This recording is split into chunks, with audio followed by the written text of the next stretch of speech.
मित्रों, स्वागत है आप सभी का आपके अपने YouTube चैनल स्मार्ट क्लासेस 77 पर।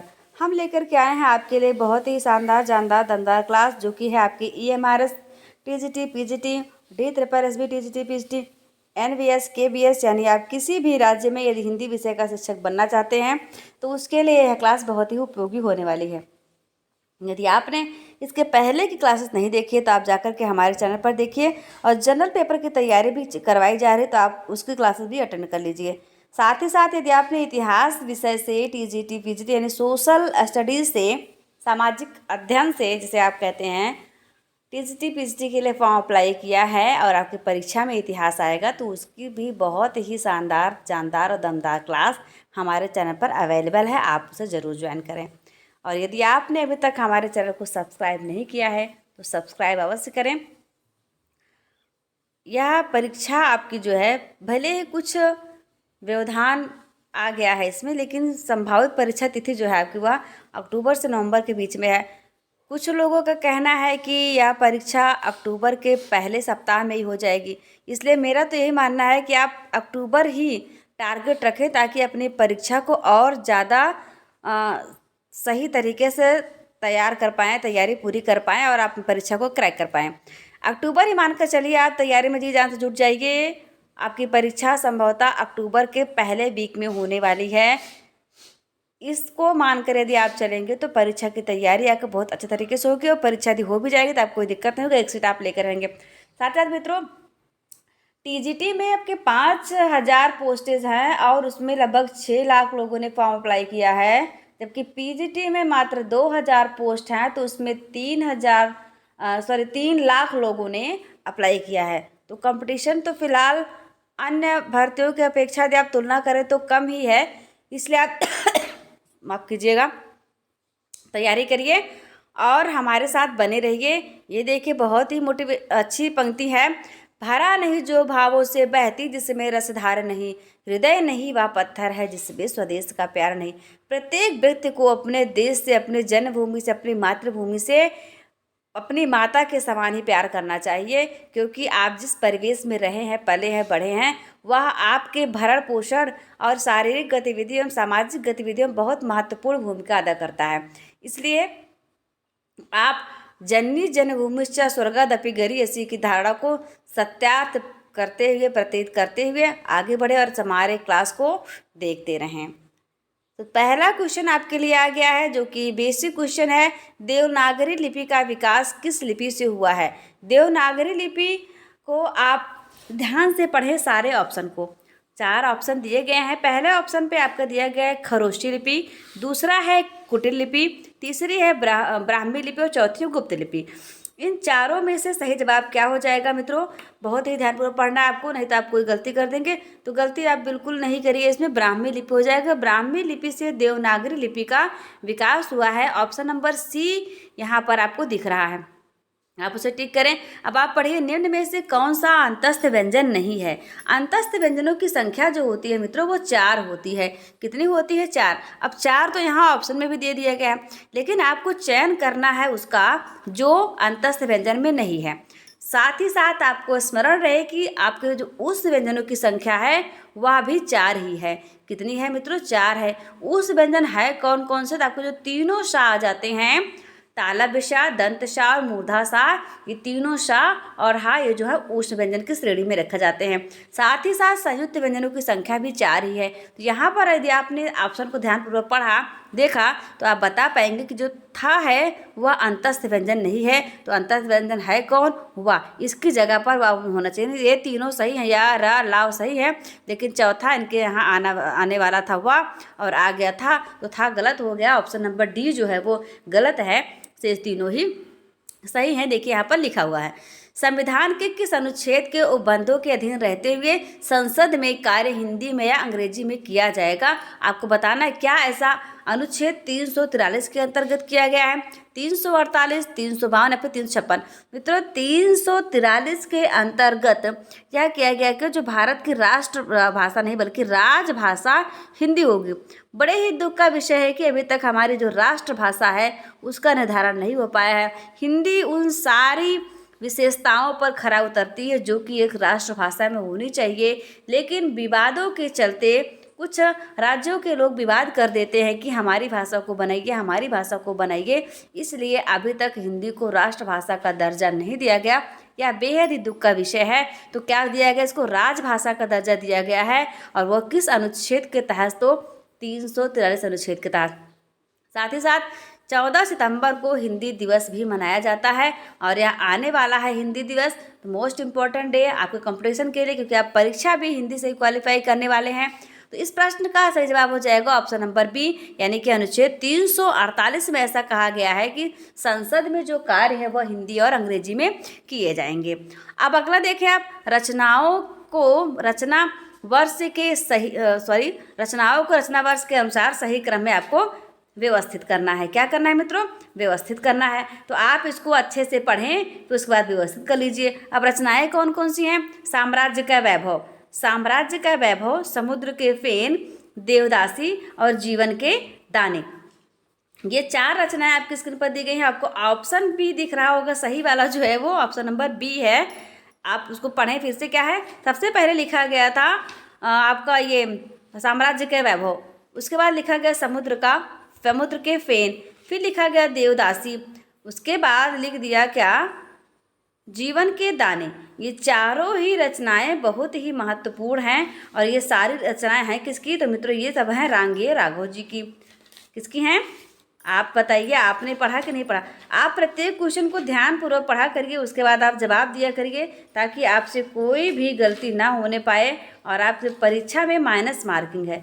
मैं आपसे बार बार यही कहती हूँ कि माइनस मार्किंग है, इसलिए इस बात का विशेष ध्यान रखना है कि एक भी प्रश्न यदि आप सही नहीं कर पा रहे हैं तो कोई बात नहीं, जो जितना आप किए ठीक है, लेकिन कम से कम गलत करने की वजह से आपका 1 नंबर कट ना जाए, ऐसा ध्यान रखना है आपको। चलिए बढ़िए आगे। रचनाओं को रचना वर्ष के सही क्रम में फिर से व्यवस्थित करना है। यहाँ पर दे दिया गया है अपराधिनी, लाल हवेली, पुष्पहार और अथ्या। अब आपसे पूछा क्या जा रहा है मित्रों, ये पूछ रहे हैं कि इनका जो क्रम है, प्रकाशन का क्रम, यानी पहले कौन सी रचना प्रकाशित हुई, उसके बाद कौन सी रचना प्रकाशित हुई, उसका प्रकाशन क्रम आपको बता देना है। आपने यदि पढ़ा होगा तो आप बता लेंगे, नहीं पढ़े होंगे तो नहीं बता पाएंगे, कोई बात नहीं, आपको हम बता रहे हैं, आप पढ़िए। ये रचनाएं जो है आपकी शिवानी की हैं। किसकी है मित्रों, शिवानी, यानी जिनका पूरा नाम था गौरा पंत शिवानी। बहुत ही महत्वपूर्ण लेखिका रही हैं। जब आप लोगों ने 12th किया होगा, यदि किसी ने यहाँ पर यूपी बोर्ड से पढ़ाई की होगी, तो उसमें इनकी एक रचना थी, ठीक से याद नहीं, मुझे भली बात याद नहीं, किसी यात्रा का विवरण था शिवानी जी का। तो ये बहुत अच्छी लेखिका रही हैं। इन्होंने सामाजिक मुद्दों पर भी लिखा है और आपको जो छोटी छोटी घटनाएं जीवन में हो जाया करती हैं, जिन्हें प्राय हम लोग अवॉइड कर दिया करते हैं, तो वो सारी रचनाएं इन्होंने लिखी। और ये स्क्रीन पर जो आपको दिख रही हैं चारों रचनाएं, चारों उन्हीं की हैं, लेकिन इनका जो सही प्रकाशन क्रम है वह हो जाएगा ऑप्शन नंबर डी। क्यों, क्योंकि इन्होंने सबसे पहले लिखा था लाल हवेली, उसके बाद लिखा था पुष्पहार, फिर लिखा था अपराधिनी, तत्पश्चात लिख दिया था इन्होंने रथ्या। यह इनका सही जवाब ऑप्शन नंबर डी हो जाएगा। आप इसको टिक कर लीजिए। नहीं तो हमारे पीपीटी को यदि आप PDF को प्राप्त करना चाहते हैं तो टेलीग्राम चैनल पर पधारे, वहाँ पर ये मिल जाएगा, आप उससे इसका आंसर पढ़ पाएंगे। निम्न में से नंद दुलारे वाजपेयी द्वारा जो रचित निबंध है वह कौन सा नहीं है। आपको बताना है कि ऐसा कौन सा निबंध है इन सब में जिसे नंद दुलारे वाजपेयी जी ने नहीं लिखा है। मित्रों यहाँ पर 4 रचना दी गई हैं, कुछ उथले और कुछ गहरे। उसके अलावा जो दिया गया है ये थोड़ा सा टाइपिंग मिस्टेक की वजह से क्या है, हिंदी साहित्य का आधुनिक युग होना चाहिए था। यहाँ पर आप साहित्य को अटैच कर लीजिए, साहित्य छूट गया, कोई बात नहीं। हिंदी साहित्य का आधुनिक युग, फिर रस सिद्धांत, राष्ट्रभाषा की कुछ समस्याएं, ये 4 रचनाएं हैं, जिनमें से हैं आपकी 3, ये तीनों यानी हिंदी साहित्य का आधुनिक युग, रस सिद्धांत, राष्ट्रभाषा की कुछ समस्याएं, ये आपके नंद दुलारे वाजपेयी जी की है। जबकि पहली रचना यानी कुछ उथले कुछ गहरे वह इंद्रनाथ मदान की है और उन्होंने इसे लिखा कब था, 1974 में लिख दिया था इस रचना को। तो सही हो जाएगा option number A. Option number A को ठीक कर लीजिए, इंद्रनाथ मदान जी की है। इंद्रनाथ मदान जी ने इसके अलावा और क्या क्या लिखा था, तो इन्होंने लिखा था आलोचना तथा काव्य, निबंध और निबंध, विदा अलविदा। विदा अलविदा मोस्ट इंपॉर्टेंट है, इसे आप याद रखें। आगे बढ़िए, अगला प्रश्न है आपका इंतजार कर रहा है, रस। रस से प्रश्न बन रहा है आपके लिए, प्रश्न भी यही है, उत्तर भी यही है, आपको स्क्रीन पर दिख भी रहा होगा। तो विस्मय रस का, विस्मय जो है यानी जिसे आप आश्चर्य भी कह सकते हैं, तो उसका स्थायी भाव क्या है? जी हाँ मित्रों, ऑप्शन नंबर सी सही है, आपको स्पष्ट रूप से दिख रहा है अद्भुत रस। अब आपका बच गया वीर रस, श्रृंगार रस और अधरस। इन तीनों का भी आप स्थायी भाव बता दीजिए, स्थायी भाव इनका क्या क्या है। और रसों का सर्वप्रथम जो वर्णन है किसने किया था? तो भरत मुनि ने किया था। भरत मुनि ने लिखा क्या है? नाट्य शास्त्र लिखा था। और भरत मुनि का जीवन काल कब रहा है? दूसरी शताब्दी रहा है। ये दूसरी शताब्दी के थे भरत मुनि जी ने, उन्होंने लिखा था नाट्य शास्त्र और उसमें रसों का वर्णन किया था। आपसे प्रश्न पूछा जा सकता है कि भरत मुनि ने कौन से रस को नहीं माना है, अपने रसों की श्रेणी में किस रस को स्थान नहीं दिया? तो मित्रों उन्होंने शांत रस को स्थान नहीं दिया है। उनका कहना था जब चित्त, रस का मतलब होता है आनंद, और जब शांत है कोई, एकदम चित्त शांत है, तो उसमें किस प्रकार का आनंद, यानी कि इसको इन्होंने रसों की श्रेणी में नहीं रखा है, शांत रस को। चलिए, हमारा मुद्दा यह था कि हमको बताना था इसका स्थायी भाव। वीर रस का स्थायी भाव जो होता है वो हो जाएगा उत्साह, श्रृंगार का हो जाएगा रति, और क्रोध का हो जाएगा क्या? रौद्र का हो जाएगा क्रोध। ये आपके स्थायी भाव हो गए हैं, इनको आप देख लीजिए। ऑप्शन नंबर सी आपको स्क्रीन पर दिख भी रहा है और हमने बता भी दिया। हिंदी का जो मध्यकाल रहा है वो भक्ति आंदोलन, भारतीय चिंतन धारा का स्वाभाविक विकास है। स्वाभाविक होना चाहिए यहाँ पर। तो ऐसा किसने कहा था? क्या हजारी प्रसाद द्विवेदी ने ऐसा कहा था, आगे ने कहा था, नूर मोहम्मद ने कहा था, फिर देव ने कहा था? मित्रों, आचार्य रामचंद्र शुक्ल जी का मानना था कि भक्ति का उदय किस प्रकार हो। भक्ति, जब मुस्लिमों के आक्रमण से जनता प्रभावित हुई, परेशान हुई, तो उनके पास भगवत भक्ति का ही एक अंतिम उपाय बचा, इसलिए वह भगवान की भक्ति करने के लिए आकृष्ट हुए। लेकिन हजारी प्रसाद द्विवेदी ऐसा कहते हैं कि यह जो है वो भक्ति आंदोलन जो है वो भारतीय चिंतन धारा का स्वाभाविक विकास है। यदि आक्रमण ना हुआ होता तो अभी भक्ति काल आए होता और उसका विकास इस प्रकार से होता। तो रामचंद्र शुक्ल जी के मत का खंडन करते हुए आचार्य हजारी प्रसाद द्विवेदी जी ने इस मत का प्रतिपादन किया, इस उक्ति को कहा। तो ऑप्शन नंबर ए जो है वो सही हो जाएगा, हजारी प्रसाद द्विवेदी। हजारी प्रसाद द्विवेदी के नाम पर ही द्विवेदी नामक युग का प्रारंभ हुआ है ना। इसके अलावा इन्होंने किस पत्रिका का संपादन किया था, आप उसे जरूर बताएं। रामधारी सिंह दिनकर को किस कृति पर साहित्य अकादमी पुरस्कार दिया गया? मित्रों, अब आप पहले तो इसमें से ये पहचान लीजिए कि ये रचनाएं जो दी गई हैं स्क्रीन पर, उसमें से कौन सी आपकी रामधारी सिंह दिनकर की है भी या नहीं भी। जब तक आप इस बात का पता नहीं लगा पाएंगे तब तक सही जवाब कैसे देंगे? तो मित्रों, आपने यदि पढ़ा अभी तक मेरी तिब्बत यात्रा, देखिए मेरी तिब्बत यात्रा किसकी है? राहुल सांकृत्यायन की। मेरी लद्दाख यात्रा किसकी है? भी उन्हीं की है। और घुमक्कड़ शास्त्र भी उन्हीं की है। लेकिन जो संस्कृति के 4 अध्याय है वो रामधारी सिंह दिनकर के हैं। यानी यहाँ पर इस प्रश्न का जवाब देना आपके लिए बहुत ही आसान था, क्योंकि 3 रचनाएं हो गई राहुल सांकृत्यायन जी की। अब राहुल सांकृत्यायन के बारे में जानते हैं। राहुल सांकृत्यायन का जो ग्रंथ है मध्य एशिया का इतिहास, मध्य एशिया का इतिहास, इस पर इनको साहित्य अकादमी पुरस्कार प्रदान किया गया था। यह इतिहास विधा है इसकी। और कब दिया गया था? तो 1958 में दिया गया था। राहुल सांकृत्यायन जी को 1958 में मध्य एशिया का इतिहास नामक विधा पर दिया गया था साहित्य अकादमी पुरस्कार। लेकिन यदि आप बात करें रामधारी सिंह दिनकर जी की, तो रामधारी सिंह दिनकर को संस्कृति के 4 अध्याय, जो कि भारतीय संस्कृति इसकी विधा है, और उस पर मिला था 1959 में। यानी सबसे पहले अगर आप जानना चाहें, सबसे पहले मिल जाता है कि माखन लाल चतुर्वेदी जी को हिम तरंगिणी पे और काव्य विधा थी, कब मिला था? 1955 में। फिर मिल गया वासुदेव शरण अग्रवाल को पद्मावत संजीवनी की व्याख्या पर 1956 में। और आचार्य नरेंद्र देव जो कि बौद्ध धर्म दर्शन पर मिला था इनको 1957 में। फिर मिल गया था राहुल सांकृत्यायन को 1958 में। और 1959 में मिल गया था आपको रामधारी सिंह दिनकर जी को, सुमित्रानंदन पंत को, भगवती चरण वर्मा, इन सभी को एक एक करके पुरस्कार ये सारे प्राप्त हुए हैं। तो यदि आप पढ़ते हैं, आपने इसको पढ़ा है, तो आप ये बताएं 2013 में किसको मिला साहित्य अकादमी पुरस्कार? 2013 में जो दिया गया है वह किसको दिया गया मित्रों? चलिए मैं ही बता देती हूँ, मृदुला गर्ग को दिया गया है। ये महिला लेखिका रही हैं और इन्होंने लिखा क्या है? मिलजुल मन। मिलजुल मन उपन्यास विधा है इसकी। तो आप इसे भी याद रखें, क्योंकि लेटेस्ट है तो पूछा जा सकता है। सबसे ज़्यादा संभावनाएं जो बनती हैं उनके बारे में प्रश्न हम आपके लिए यहाँ पर लेकर के आते हैं। तो ऑप्शन नंबर डी सही है, आप इसे लिखें और आगे बढ़ें। ऑप्शन नंबर डी संस्कृति के 4 अध्याय पर सन भी आप अवश्य याद रखें। अब आपके हास्य व्यंग रचनाकार वेढ़व बनारसी जी जो है, वेढ़व बनारसी का वास्तविक नाम आपसे पूछा जा रहा है, इनका वास्तविक नाम क्या था? क्या जगन्नाथ था, कमलेश्वर था, मैथिली शरद था, या फिर कृष्ण देव प्रसाद गौर था? मित्रों, जगन्नाथ का यदि आप उपनाम आप जानते हैं, इनका नाम क्या था? रत्नाकर था, रत्नाकर। और आपके जो कमलेश्वर जी हैं, इनका नाम तो कैलाश सक्सेना था ना। कमलेश्वर का नाम क्या था? कैलाश सक्सेना, मूल नाम इनका कैलाश सक्सेना था, कमलेश्वर के नाम से प्रसिद्ध थे। मैथिली शरण गुप्त जी को दद्दा कहा जाता था, दद्दा। लिखें क्या यहाँ पर? चलिए हम लिख देते हैं। फिलहाल हमने कवर किया है, इस पर भी क्लासेस आप जाकर के पिछली क्लासेस जो प्लेलिस्ट में बनी उस पर जाकर देखिए। तो बचते कौन से हैं? ऑप्शन नंबर डी बचता है, यानी कृष्ण देव प्रसाद गौड़ जो है वो हास्य व्यंग रचनाकार वेढ़व बनारसी जी का वास्तविक नाम है। उपनाम से संबंधित हमारी क्लास भी हुई, हमारे चैनल पर अपलोड है, लेकिन आपको ढूंढना पड़ेगा। ढूंढना क्यों पड़ेगा? थोड़ा सा आप जाएंगे, जब आप यूट्यूब में स्मार्ट हिस्ट्री क्लास 77 लिखेंगे तो वहाँ पर जब आप हमारा चैनल मिल जाएगा आपको, फिर वहाँ आप जाइए प्लेलिस्ट ढूंढिए। प्लेलिस्ट में आपको यदि हिंदी व्याकरण की प्लेलिस्ट मिलेगी, व्याकरण साहित्य, उसका प्रैक्टिस सेट बना हुआ, उसे प्रैक्टिस सेट के आप पहले वीडियो से स्टार्ट करिए और लास्ट वीडियो तक दे डालिए। बहुत ही इंपॉर्टेंट क्लास है आपके लिए, क्योंकि उसमें हमने ज़्यादातर ग्रामर के पोर्शन को शामिल किया है, साहित्य को भी शामिल किया है। तो जो बेसिक क्वेश्चन है आपके वो वहाँ से कंप्लीट हो जाएंगे। बाकी यहाँ पर हम तैयारी करवा ही रहे हैं। चलिए आप बताइए, बूंदी नरेश जो थे, यानी बूंदी के राजा थे, जो बूंदी खाने वाले नहीं भाई, बूंदी राज्य हुआ करता था, वहाँ के राजा थे महाराज भाव सिंह। तो उनका आश्रित कवि निम्न में से कौन था? मतीराम थे, बिहारी थे, बोधा थे, या फिर घनानंद? कौन कौन थे बताइए आप।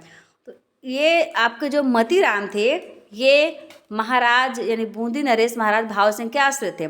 उसके अलावा के बिहारी किसके थे? तो बिहारी जो थे वो ग्वालियर नरेश राजा जय सिंह के दरबार में रहा करते थे। इसके बारे में तो आप जानते ही हैं, जो वही जय सिंह जो अपनी रानी के प्रेम में मग्न थे और राजकाज से विरक्त हो गए थे।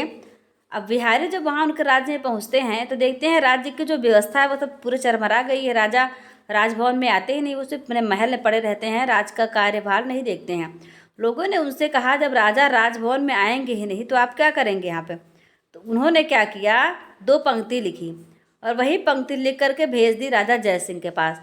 राजा जय सिंह को सत्य का बोध होता है और वापस आ जाते हैं, अपना राजकाज देखने लगते हैं। फिर उन्होंने यह निर्णय किया था कि वो बिहारी जी को उनके प्रत्येक एक दोहे पर उनको एक स्वर्ण असरफी दिया करते थे। इस प्रकार उन्होंने बिहारी सतसई लिखा। सोचिए, सतसई में जितने भी दोहे लिखे गए हैं सब पर उन्हें एक स्वर्ण असरफी मिली हुई है। और वो लिखा क्या था उन्होंने लिखा था, नहीं पराग नहीं मधुर मधु, नहीं पराग नहीं मधुर मधु, नहीं विकास यही काल, अली कली ही सो विधो, आगे कौन हवाल। इसका अर्थ समझ करके वो आए थे। फिलहाल इस प्रश्न का जवाब हो जाएगा मतीराम, यानी कि ऑप्शन नंबर 1 को आप ठीक करें और आगे बढ़ें। लगता नहीं है दिल मेरा, यह आत्मकथा है। आपका दिल लगे या न लगे इससे कोई फर्क नहीं पड़ता भाई, इन्होंने लेखिका ने जो लिखा है वह इम्पोर्टेंट हो जाता है। क्यों? क्योंकि वह आपकी परीक्षा में पूछा जाता है और आपको नंबर दिलवाएगा। यदि आपने सही से नहीं पढ़ा तो आपके नंबर कट जाएंगे। नंबर बिल्कुल नहीं कटने पाएगा। आप पढ़िए, प्रभा खेतान का है क्या, चित्रा मुदगल जी का है, या फिर कृष्णा अग्निहोत्री हैं, और या ममता कालिया जी हैं। मित्रों, ममता कालिया जी को आपके जो आप पढ़ रहे हैं EMRS की क्लासेस देख रहे हैं, तो EMRS का जो पाठ्यक्रम आपने देखा कि नहीं देखा, उसमें ममता कालिया जी को महिला लेखिकाओं में यदि आप बात करें तो नाम सहित दे दिया गया है कि ममता कालिया जी के बारे में आपसे प्रश्न पूछा जाएगा। इसलिए आप भली भांति ध्यानपूर्वक प्रत्येक रचनाओं को पढ़ते चले। हम आपको बता रहे हैं एकदम अकॉर्डिंग टू सिलेबस आपकी ये क्लास चल रही है, कहीं से भी कोई कोर कसर नहीं है हमारी तरफ से। आपने इसमें पढ़ा कि नहीं बताइए, आप किसकी है ये? सबसे पहले यहाँ बता दिया गया कि यह आत्मकथा है। आत्मकथा यानी विधा भी। आत्मकथा क्या होता है?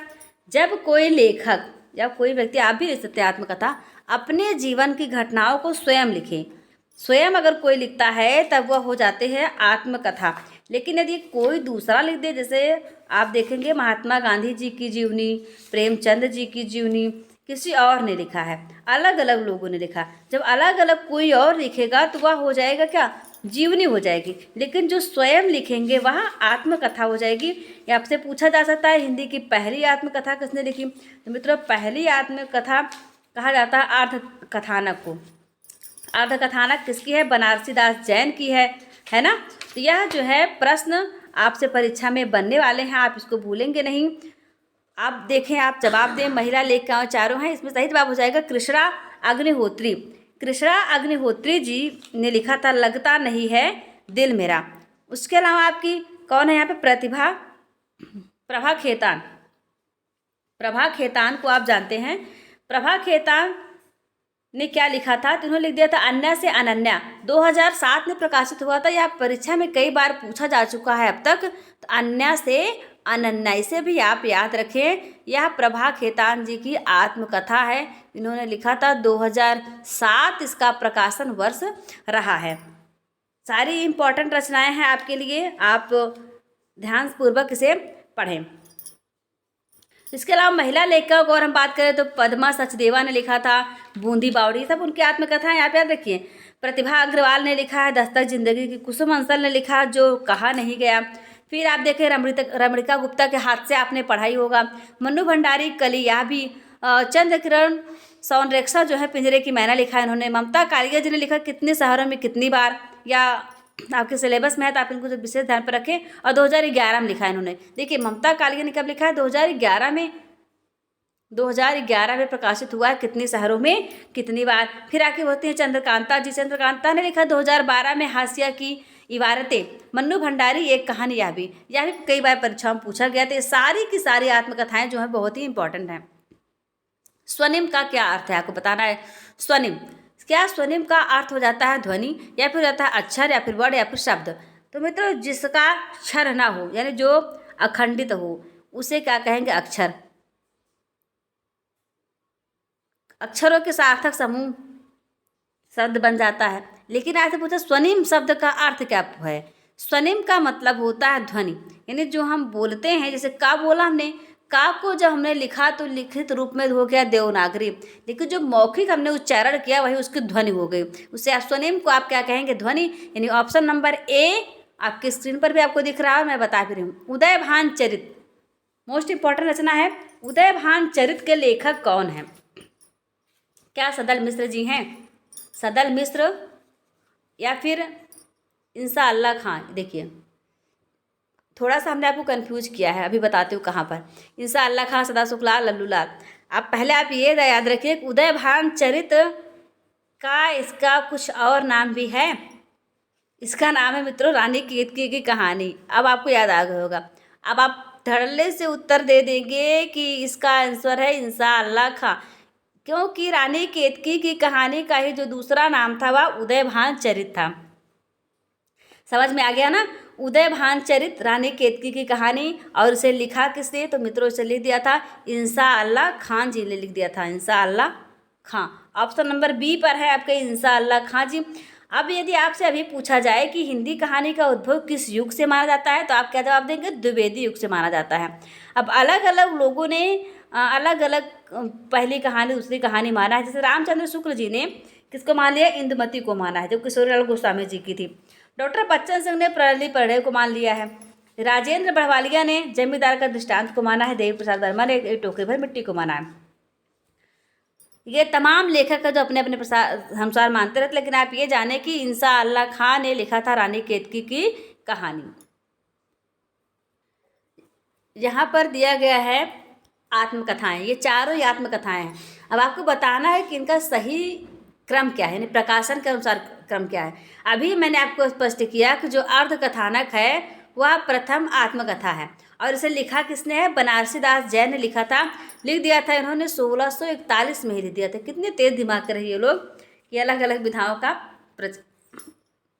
इन्होंने लिखा, सही से खोज करी, और बाद में भले उसमें उसको और ज़्यादा विकसित किया गया, परिष्कृत किया गया, लेकिन प्रारंभ तो इन्होंने नहीं किया था। बनारसी दास जैन ने लिखा था 1641 में। उसके बाद आप क्या जाते हैं? बाबू श्याम सुंदर दास, जिन्होंने लिख दिया था मेरी आत्मकहानी। अब यहाँ पर जो और दिया गया है टुकड़े टुकड़े दास्तान, आज के अतीत, उसके बाद मुड़ मुड़ कर देखता हूँ, ये तीनों आत्मकथाएं किसकी? पहला हमने बता दिया अमृतलाल नागर जी ने लिखा था टुकड़े टुकड़े दास्तान। कहाँ पर है ये? टुकड़े टुकड़े दास्तान दूसरे नंबर पर दिया गया है। और कब लिखा था इन्होंने? 1986 में लिखा था। टुकड़े टुकड़े दास्तान कब का है? 1986 में। फिर आप देखें कि मुड़ मुड़ कर देखता हूँ किसने लिखा? राजेंद्र यादव ने। राजेंद्र यादव ने लिखा था 2001 में। इनके सन को आप याद करिए। आज के अतीत को लिखा गया था 2003 में, और भी किसके द्वारा? भीष्म साहनी के द्वारा। सबसे पहले लिखा गया 1641 में अर्धकथानक।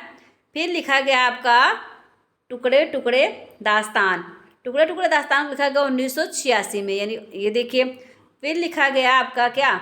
मुड़ मुड़ कर देखता हूँ, 2001 में राजेंद्र यादव ने लिखा। और चौथा यानी भीष्म साहनी द्वारा लिखा गया 2003 में आज के अतीत। ये सारी आत्मकथाएं परीक्षा में कई बार पूछी जा चुकी है। ऑप्शन नंबर ए ही सही है यहाँ पर। इसको आप देखें भली भांति। मतलब थोड़ा सा क्रम यहाँ पर गड़बड़ हुआ है, क्योंकि मुड़ मुड़ कर देखता हूँ जो है वो 2001 का है। ये 2000 यहाँ पर होना चाहिए था, इसको 2001 का है। और आज के अतीत 2003 का है। थोड़ा सा टाइपिंग एरर इधर उधर हो गया, कोई बात नहीं। मैंने आपको सब बता दिया था। आत्मकथानक 1641, टुकड़े टुकड़े दास्तान 1986, मुड़ मुड़ कर देखता हूँ 2001, और आज के अतीत 2003। इन सारे को सन हमने बता दिया आपको, तो आप उसको देखें, इस पर ध्यान ना दें। अब फिर आप बताएं सही क्या हुआ? सही तो यही हुआ जो अभी हमने आपको बताया था। ये सारी रचनाएं किसकी हैं, इसका प्रकाशन कब हुआ, इन सब के बारे में हमने आपको बता दिया था। आपका काम क्या है, इसको याद कर लेना। देखिए यहाँ पर सन भी लिखा हुआ है। यदि ऊपर ऑप्शन में थोड़ा सा आगे पीछे हो गया तो कोई बात नहीं, आप सन के हिसाब से मैच कर लीजिए कौन सा क्रम सही है। इनमें से कौन सी रचना कुबेर नाथ राय जी की नहीं है? कुबेर नाथ राय, देखिए कुबेर नाथ राय कौन सी नहीं है? तो प्रिया नीलकंठी, रस आखेटक, चितवन की छाँ, चितवन नहीं होगा, गंधमादन। मित्रों प्रिया नीलकंठी, रस आखेटक और गंधमादन ये आपकी कुबेर नाथ राय के। चितवन की छाँ जो है वह विद्यानिवास मिश्र की है। इसके अलावा इनका क्या है? मेरे राम का मुकुट भीग रहा है, तमाल के झरोखे से मैंने सिल पहुँचाई, यह रचनाएं आपके विद्यानिवास मिश्र जी की हैं। बाकी तीनों जो है वो आपके कुबेर नाथ राय जी की हैं। इसलिए आपका ऑप्शन नंबर सी जो है वो सही हो जाएगा, क्योंकि विद्यानिवास मिश्र के कुबेर नाथ राय की नहीं है। आगे बढ़िए और बताइए, इनमें से कौन सी रचना राम स्वरूप चतुर्वेदी, बजाज नहीं होगा बल्कि बजाज नहीं थी ये, राम स्वरूप चतुर्वेदी जी की नहीं है? आप प्रत्येक ऑप्शन को ध्यान से पढ़े फिर जवाब दें हमें। हम इंतजार कर रहे हैं आपके जवाब का। पहला ऑप्शन दिया गया है भाषा और संवेदना, कामायनी का पुनर्मूल्यांकन, भक्ति काव्य यात्रा, साहित्य और साहित्यकार का दायित्व। ये चारों ऑप्शन दिए गए हैं, जिसमें मित्रों सही कौन सा होने वाला है? ऑप्शन नंबर डी, साहित्य और साहित्यकार का दायित्व जो है वह इनका नहीं बल्कि विजय देव नारायण शाही का है। किसका है? विजय देव नारायण शाही। 3 कवि का नाम मिलकर इनका एक लोग का नाम बना है। विजय देव नारायण साहित्य लिखा, इनकी रचनाएं भी जो है उन्हीं की तरह बड़ी हैं। साहित्य और साहित्यकार का दायित्व। इसके अलावा इन्होंने लिखा था जायसी, जिसे लिखा था 1983 में, छठवां दशक 1987 में। साहित्य क्यों, यह भी लिखा हुआ था। अब बाकी जो रचनाएं बच जाती वो सब आपको हो गई राम स्वरूप चतुर्वेदी जी की। भाषा और संवेदना, कामायनी का पुनर्मूल्यांकन, भक्ति काव्य यात्रा। इन्होंने बहुत सारे जो है आपके देखिए समीक्षात्मक ग्रंथ लिखे हैं। हम पढ़ेंगे कौन कौन सा है।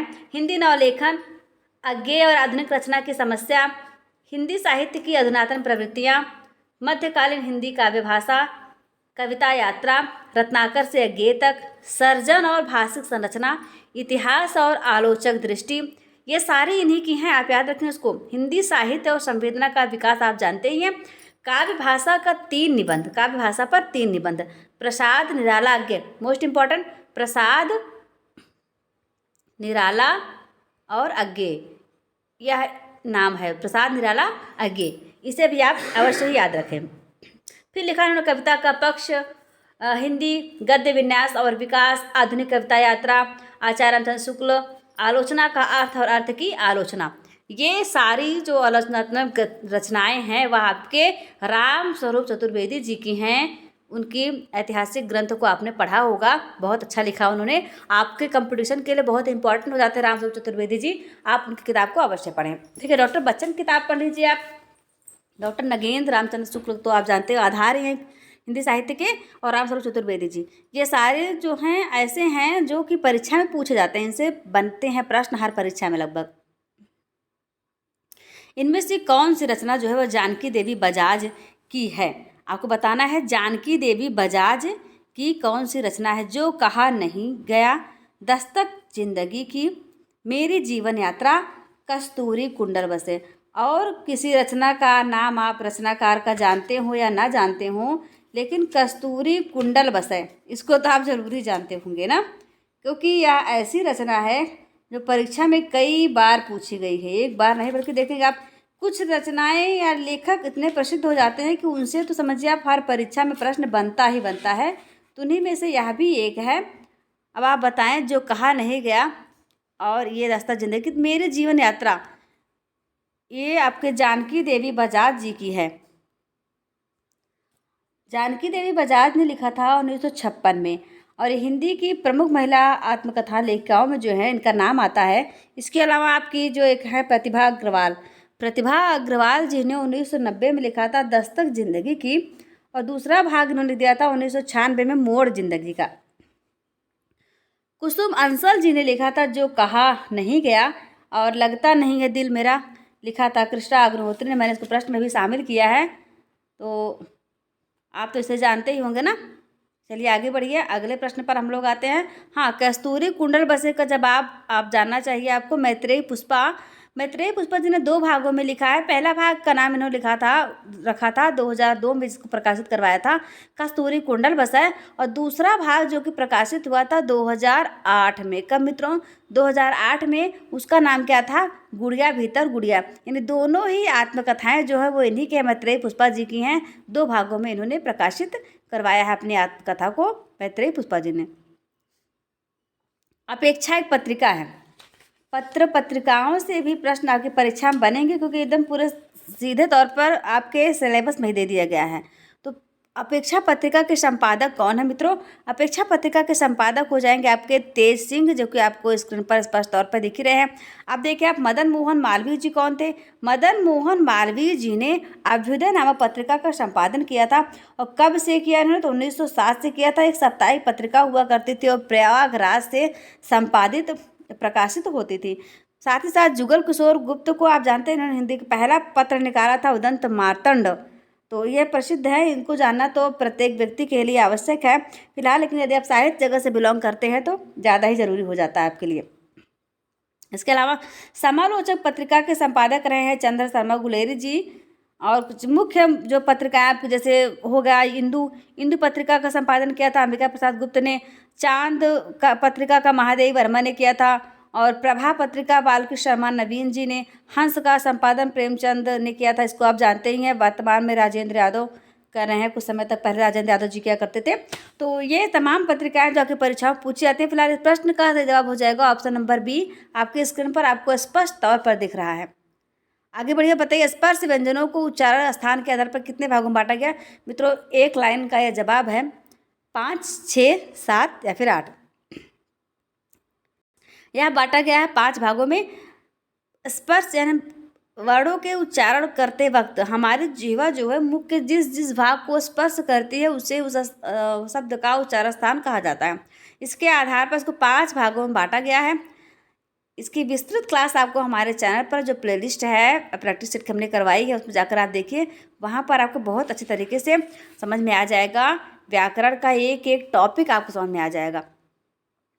तुलसीदास चंदन घिसे लेखक कौन है? तुलसीदास चंदन घिसे क्या कुबेरनाथ राय जी हैं, या फिर विद्यानिवास मिश्र जी हैं, हरिशंकर परसाई हैं, या फिर इनमें से कोई नहीं? तो ये तो भाई कट गया, इनमें से कोई नहीं क्या मतलब हुआ? कुबेरनाथ राय जी ने लिखा है प्रिया नीलकंठी। विद्यानिवास मिश्र ने चितवन की छाह मैंने सिल पहुंचाई, तमाल के धरोखे से सीरीज की याद आई।